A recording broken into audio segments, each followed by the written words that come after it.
Paano ka nakatakas, James Blanco, ha? Sino ang tumulong sa'yo? Buka ba? Walang tumulong sa akin. Di mo ba natatandaan yung mukha ko, ha? Ako ang kakambal ni James Blanco. Ako si Alberto. Ibig sabihin, ikaw nga si Alberto. Ikaw yung kinukwento sa akin ni James Blanco bago siya makulong. Oo, ako nga. May point ka dyan. Pero ako na ang bago nyo makakalaban. At ngayon nyo palang makikita ang ugali ko. Wala kami pakialam sa'yo kung makita namin yung ugali mo. Ang mahalaga, kapatid mo nakakulong siya. At mabubulok na siya sa kulungan.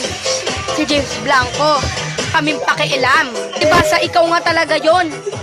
Ikaw nga yung kakambal ni James Blanco, Alberto. Paano ka nakaanuhan? Wala kaming pakialam kung ngayon pa lang namin makikita yung ugali mo. Pero yung ugali ko rin ngayon mo pa lang di makikita. Tapangan mo ko, ang kapal naman ng pagmumukha mo. Natapang-tapangan ako sa harapan ko, ha? Hindi mo ako makakaya dahil ngayon mo pa lang makikita ang ugali ko. Dahil paikot na namin yung utak ng kaibigan mo na si Jessica. Munang hiya ka, pati kaibigan ko pinaikot mo na yung utak. Anong pinainom mo sa kanya, ha? Ibalik mo yung utak niya. Wala ka nang magagawa. Wala ka nang magagawa dahil pinaikot na namin yung utak ng kaibigan mo. Pinaikot na namin yung utak ni Jessica. At sa siguro, di niya na malalaman na pinainom ko siya ng gamot na pangpatulog at pangpabaliw. Ang hiya ka, ito nga talaga nagpainom. Pampaslupa ka. Dahil yung may face, hindi mo ako kakayanin.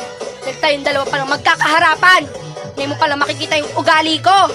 Akong pakialam ko ngayon ko palang makikita yung ugali mo.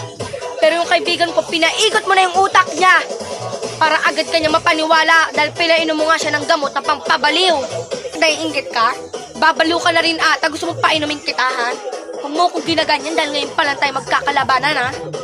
Pwede ba huwag mo akong tinatakot? Hindi ako tanga, hindi ako bobo na katulad ng mo. Ito?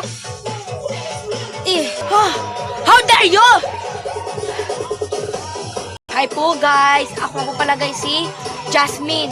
Lalo na po lumalala yung pag-aaway dahil may bago po kami makakalaban yung kakambal po ni James Blanco. Kala ko nga po nakalaya na po siya. Abangan nyo po yung episode 34 ng Bihag. Kulang pa ba yung sakit na yan? Lamlamin mo yan dahil ang kapal ng pagmumukha mo.